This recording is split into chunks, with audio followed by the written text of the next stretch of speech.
Hello everyone! Halika't i-enjoy natin ang Fukuyama with all the lanterns flowing in the sky. Ang tawag sa event na to ay Katsunari de Naito. Actually, this is a continuation of our latest vlog. Hinati lang namin sa umaga at gabi. Gusto lang kasi naming i-share sa inyo paano nga ba ang Lantern Festival dito sa Japan. Ito kasi ang main event sa araw na ito. At since may time pa naman, naghapunan muna kami. Kaso mahaba ang pila sa mga food stalls, kaya naisipan naming mag-ramen na lang. Paborito namin ang ramen na to na nasa mismong train station lang.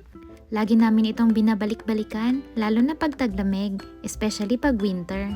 Sa sobrang paborito namin ito, kahit nga summer, kumakain pa din kami.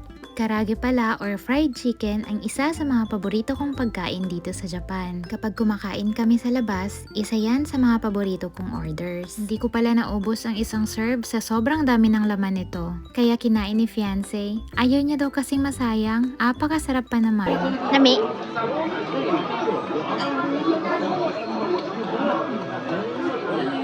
Tamang-tama, pagkatapos namin kumain ay malapit na ding magsimula ang main event. Nung makabalik kami ay ito ang naabutan namin.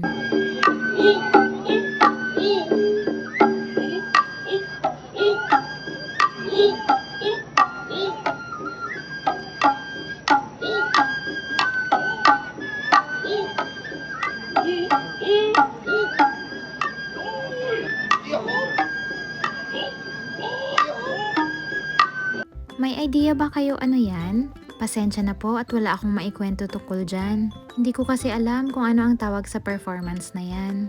Di na din kasi namin naabutan ang paliwanag or explanation bago pa nagsimula. Siguro din naman kahit naabutan pa namin, hindi ko rin maiintindihan kasi naka-Japanese. Kung may nanonood man ngayon na alam ang tungkol dito, paki-comment naman po sana para malaman ng lahat kung ano ang tawag dito.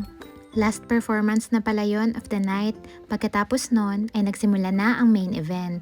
Pagkatapos ng sabay-sabay na countdown ay sabay-sabay ding nirelease ng lahat ang 200 lanterns sa kalangitan.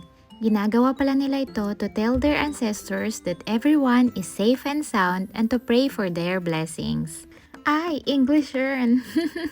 Hindi lang pala yan basta lanterns, sinusulatan din nila yan ng kanilang mga pasasalamat at mga hinihiling sa buhay. Sayang nga lang hindi na namin naabutan yan.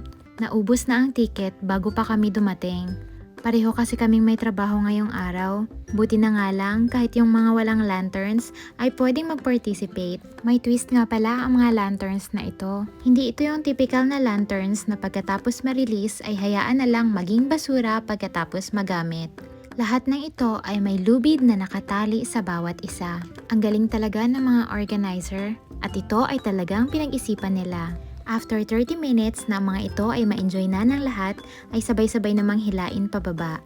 Kami naman na kahit walang lanterns ay sobra pa ding nag-i-enjoy. Hindi naman kasi palaging may ganito. Nakakapagod din kasi kapag puro trabaho lang. Kaya dapat minsan maghanap din ng paraan para hindi ma-stress at mag-overload ang utak. Huwag puro trabaho lang. Isa na naman ito sa mga gabing hindi namin malilimutan na pwede naming balik-balikan panoorin kahit kailan man namin gustuhin. Salamat Fukuyama City and Fukuyama Castle sa mga magagandang alaala na pina-experience nyo sa amin. Stay safe everyone! Next time na naman ulit!